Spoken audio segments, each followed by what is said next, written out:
The Greater Mississippi River Basin is the world's most extensive inland transportation network, uniquely designed with numerous rivers flowing from lowlands.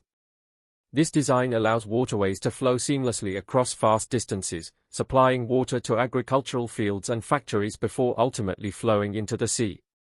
This river system has played a critical role in the rise of the United States as a continental power, supporting over 1 million square miles of fertile farmland and providing drinking water to more than 20 million people. However, recent reports suggest that the Mississippi River's water level has reached an all-time low. One month, we hear of the river drying up, and the next, it is flooding. The real problem lies in the attempts to control this powerful river, transforming it from a dynamic natural system into an over-engineered canal, a system now facing collapse. Today, let's delve into why the Mississippi River is deteriorating and whether it may already be too late to save it. The Mississippi River Basin became part of the United States through the Louisiana Purchase. By then, the French had been building dams and levees for over a century, and the U.S. continued this practice. Initially, the primary purpose was to improve river navigation and stimulate commerce, but the river soon proved to be both a boon and a bane. The Mississippi begins as a small glacial lake in northern Minnesota, eventually flowing to the Gulf of Mexico, drawing water from thousands of lakes, creeks, and streams along its route. This extensive network makes the river's water levels extremely sensitive to weather changes across the continent. For instance, heavy rain in the upper Ohio Basin can cause high water levels in the Delta, while drought in the lower Mississippi Valley can cause them to drop. The floods of the 19th century highlighted this vulnerability, but the turning point came in 1927. After an exceptionally wet summer, with continuous rainfall for months, water levels surged by 56 feet. Levees along the Mississippi began to fail, causing over 27,000 square miles across 10 states to be submerged, with Arkansas being hit the hardest. The flood persisted for months, inundating some areas with up to 30 feet of water, making it the most destructive flood in U.S. history. The disastrous flood of 1927 underscored that such floods were not anomalies. The Mississippi's geography dictates occasional flooding of its floodplains. However, this natural behavior is detrimental to businesses and devastating for the many communities along the riverbanks. The flood damage was staggering, amounting to a third of the year's entire Federal Reserve budget, making future flood prevention necessary. Consequently, the flood prompted the United States government to launch its first comprehensive plan for developing the river's basin. The Mississippi River and Tributaries Project was launched, now recognized as one of the most successful civil works initiatives undertaken by Congress. This plan included constructing the world's longest levee and floodway system. While the French-built levees were only 3 feet high, the U.S. raised the average levee height to 24 feet by the 1980s. In the upper Mississippi, a series of locks and dams were constructed to maintain a 9-foot depth for commercial barges, while the lower Mississippi naturally runs deeper, accommodating cargo ships and cruise ships.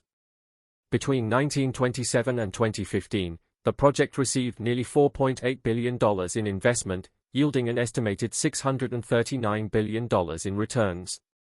Despite several major floods, the levee system has proven durable, decreasing flooding frequency and increasing transportation efficiency.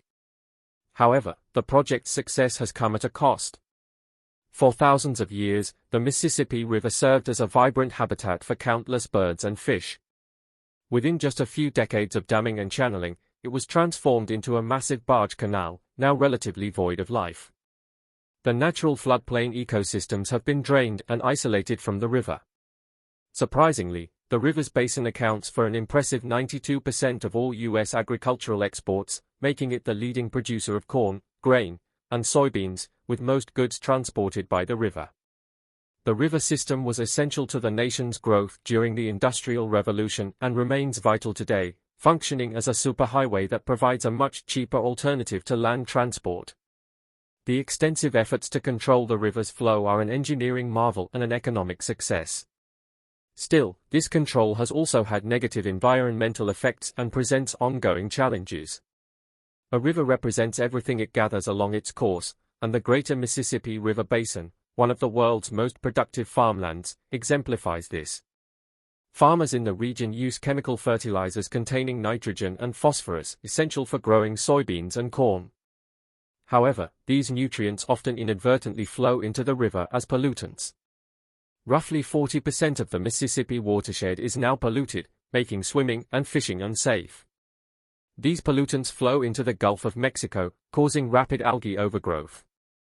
When the algae die and decompose, they consume oxygen, creating a vast zone, about the size of Connecticut, devoid of oxygen, known as a dead zone. This zone is so depleted of oxygen that no wildlife can survive, costing the U.S. seafood and tourism industries about $82 million annually. Despite significant efforts, the river cannot be entirely controlled. In the summer of 2023, rapid snowpack melt in northern Minnesota and Wisconsin caused water levels to surge, flooding several communities in Iowa and Illinois. Just a few months later, Louisiana and Mississippi faced an extreme drought, making it their most challenging August on record. By September, more than a third of the United States faced drought conditions, and in October, the lower Mississippi reached historic lows. Barge companies had to reduce shipment weights due to insufficient depth, causing a 77% rise in shipping costs. In the 1980s, the river channel was deepened from 35 feet to 45 feet, leading to new problems. Since the Mississippi River sits below sea level, any drop below a specific volume allows saltwater to flow upriver from the mouth. Deepening the river aggravated this issue, and from 1988 to 1990, saltwater intruded over 100 miles upriver, turning the water salty. This water, used for irrigation and drinking, corrodes pipes and distribution systems, creating nightmares for the region.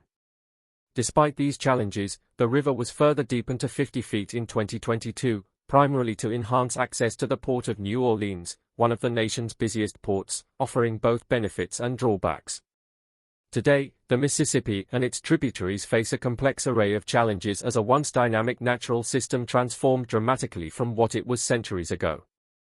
About 80% of the natural floodplains have been converted into farmland and villages. Communities are now taking steps to restore some original floodplains, allowing more space for the river, though experts warn it might be too late to reverse the damage. The Mississippi River, as it has existed for thousands of years, is deteriorating, transformed into something less stable and predictable. But its essential nature remains unconquerable. The river wants to flood and recede in response to changing weather patterns, which are expected to become more extreme. For the millions who now live along its shores, they must choose to see the river as either a friend or a foe. What do you think about the Mississippi River's decline? Share your thoughts in the comments, and thank you for watching. See you in the next video.